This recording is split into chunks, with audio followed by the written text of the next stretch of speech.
one of the things that's made it stand out is you could be on the dance floor and literally be standing between a drag queen, who's 7 foot tall, and a guy that works in the bank, the banking world, like a city boy, and it'd be like he'd be there with his friends. He could be gay or straight, didn't really matter, and it'd be like everybody got on, everyone had a smile on their face, everybody was there for the music and the atmosphere and the crowd. It was the first of its kind, so it like, and also if you think about it, like in the early to mid 90s, it was the first time all this stuff was happening. Do you know what I mean? So like an after hours gay club, it's the first time that's happening in the UK.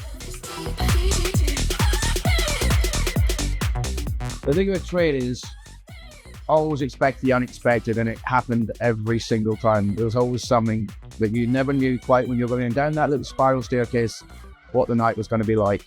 It was just something else. I only went 3 or 4 times, I think, and obviously I'm a straight guy, so it was never daunting. You felt welcome, like super welcome, and it was like, I mean, there's no other words to describe it other than mental, basically. Just like having it. In those days, London, obviously predominantly the gay scene from where we came from, everything closed at 3-4 o'clock. So we used to be residents at Heaven, and the last half hour at Heaven, the conversation in every corridor at every bar was, "You're going to Drake, you're going to Drake." And basically Lawrence Malice and Tim, who founded Trade, they basically had this idea of when everywhere else was closed, why don't we open somewhere that we can't? So everyone can go. Thermals was the perfect venue. It was the first venue in the United Kingdom to have a 24-hour legal dance license. There was one famous female legend that couldn't get in. In 1997, Cher launched her single Believe at Heaven, and she pulled up in her limousine outside Terminals, and she said, "I want VIP. I want a VIP section." And it was like, well, I'm sorry, but Trade, everybody's equal. There is no VIP. We have a policy, but there's no VIP section. There's no, velvet rope. What is amazing, and you sort of forget that back in the day when there wasn't, like nowadays, there's so much music, like it's crazy. Yeah. Back then there wasn't, but each individual DJ playing, Steve Thomas, E&M, you guys, Malcolm Duffy, Alan Thompson, Tony, whoever. Yeah. You absolutely can categorically define each of you with your own sound. You knew, if you hear Malcolm Duffy, you hear and you got, that's Malcolm Duffy playing, or that's Alan Thompson playing. You just knew. Yeah. Or Steve Thomas, you like Smoke and Joe. Yeah, Smoke and Joe. Yeah, like, and it's like Steve Thomas was fucking. You forget how good he was, man. Yeah. So precise. When I was asked, I was with Mark and some of the other guys from Toolroom a couple of years ago in Ibiza, and they were like, "Look, we got this. You're obviously a big Sharp Boys fan, and I know that you love that Sara Parker tune. Would you be up for remixes?" And I was like, "Yeah, I would, but obviously the timings and whatever." And it took ages for it actually come to fruition. But for me, it was one of those records. I remember buying it, 1996, wasn't it? I bought it on Sharp. I remember playing it to death at the dub. Absolute pumper. I remember I played Secret Garden Party in 2017, and I hadn't played that record, the vocal mix, for, I don't know, it must be a good 5, 6, 7, 10 years maybe. And I played a little gay brother tent at Secret Garden Party, and I played a hardbag set basically. So like Sharp Boys tunes and like Felix, Don't You Want Me, all that kind of stuff. And I remember playing that, and all the little gay brother dancers, they were doing this dance where I got a video of it, and they were on their knees and they were like bang, bang, bang, bang, all of them on their knees, calling around the stage, and then the whole crowd started joining in, banging whilst that tune was playing. Yeah, I just remember thinking, what a tune this is, and it sort of coerced them into it coerced them into just doing this stupid dance. It was amazing, brilliant. I certainly wouldn't be making the music I make if it weren't for the music you guys made.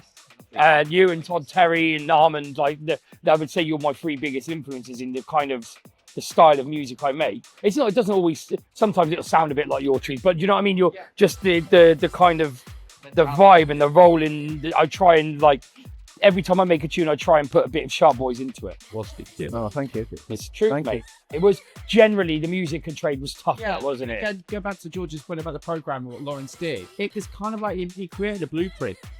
Because as you said, Malcolm Duffy would be on first, And Alan. Tom. Yeah. Then it progresses to Michael Jones. Yeah. Then it'd be Steve Thomas.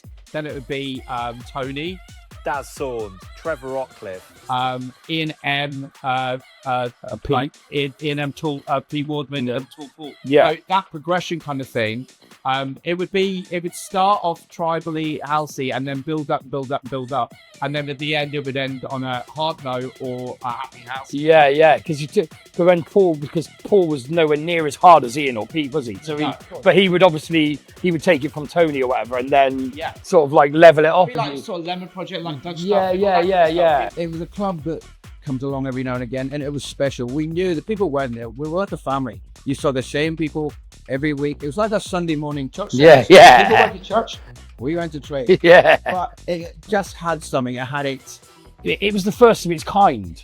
So it like, and also if you think about it, like in the early to mid 90s, it was the first time all this stuff was happening. Yeah. Do you know what I mean? So like an after hours gay club, it's the first time that's happening in the UK. So it was learning as you went, I guess. The promoters, you guys, the DJs, everyone was kind of learning as you go and become like creating this thing. And I guess now it's all been done before, but I don't think people take heed of the past so much, unfortunately, now. I think one of the things that's made it stand out is you could be on the dance floor and literally be standing between a drag queen, you're 7 foot tall, and a guy that works in the bank, the banking world, like a city boy.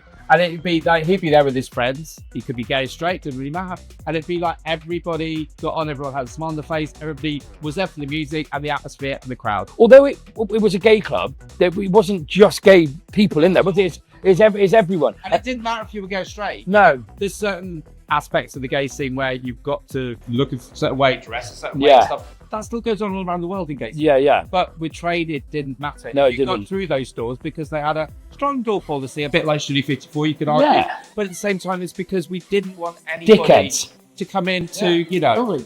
Famously, Princess Di popped in once, but...